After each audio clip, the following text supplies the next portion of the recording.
There's always one. I'm not shopping at Walmart. Okay. Have fun. All right, so when you go to Walmart, the one thing I do hate about Walmart, that's why I brought it up, is Walmart starts Christmas in about February. Right? Like, are you kidding me? Valentine's Day hasn't even happened yet. Okay, it's not that bad, but they do that. You get Christmas in, what, man, it was October, I think, last year. Was it?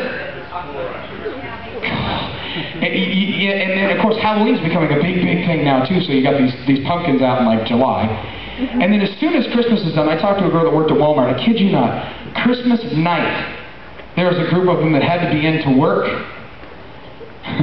because they had to get, what was the next thing, Valentine's Day stuff up. It was insane. Wow. And then you have Easter. I bet if I were to ask you what the first thing is that comes to mind, a lot of you would not say Christ. And that's not to judge you. Most of us wouldn't. It'd be like, I don't know, colored eggs, or those squishy bunnies that make you sick to your stomach when you eat more than 2 of them, or those heavenly little chocolate bunnies that are my bane. I love those things. Those are the kind of things, just like with Christmas, you know, the Christmas tree, the lights, the carols, all that kind of stuff. We live in a world that has completely forgotten the point of Easter. And I was raised in the Seventh-day-Adventist church. I still am a Seventh-day-Adventist. Good. Sabbath is a big deal to an Adventist because we believe that the Bible teaches Sabbath is like this rest. It's this chance to take all the stuff of life and go, I'm done with you for today.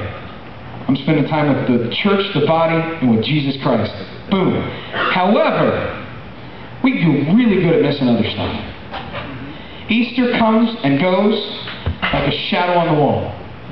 At least it did in my home. Maybe some of you are different. But in a lot of our homes, I'm willing to bet Easter is that thing where you did what I did last Monday and went, what? Easter's this Sunday? And they moved it. Well, not they didn't move it, but you know what I mean? It's earlier this year. And sometimes you come out the next week and you're like, wait, Easter was last weekend? The reason I have a problem with Easter is because I have a problem with what we do with Easter, and that is often neglected. There is no Christmas without Easter. There is no cross. Which, by the way, they hung one up there. It makes the band drummer very nervous, but I think we're going to be okay. There is no cross without Easter. And for the human race, in my humble opinion, there is no hope without Easter.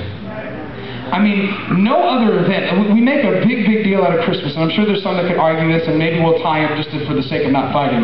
But in my brain, no other event is greater than Easter. Not even the birth of Christ. Although that's like right there. The concept of divinity choosing to shroud itself in humanity. The idea of purity, accepting imperfect form, absolute, perfect love, accepting putrid, imperfect humanity and our attempts at love, is something, I don't even know if it's in the human vocabulary, to be honest with you. I have a friend, his name is Charles Smart. They took on that name, part of the European influence, but he was born and raised in Venezuela. And the thing that is so fascinating when you talk to Charles is there are sometimes Charles gets really, and he's fluent in English, but he gets really frustrated sometimes because he says, I can't say this in English. I learned something from Charles, that is the English language is pathetically limited. If you didn't know that. With all these words we got, try Greek sometime. They have one word they can parse, which is mean, you know, prefix, suffix, different accents, 170 plus times. English is limited.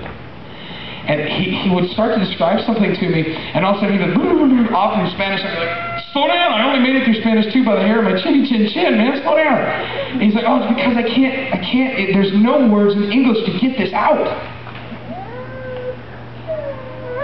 I think part of the reason that we gloss over Easter is for that very same reason. I mean, here's an event that literally is the crossroads of humankind.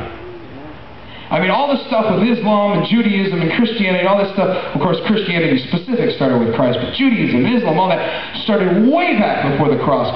But all the stuff we see today, nations were founded on the principles of Easter, on the principles that this one man at the center of the story espoused. The greatest nation on the face of this earth, the United States of America, praise God, was founded on the principles espoused by this one man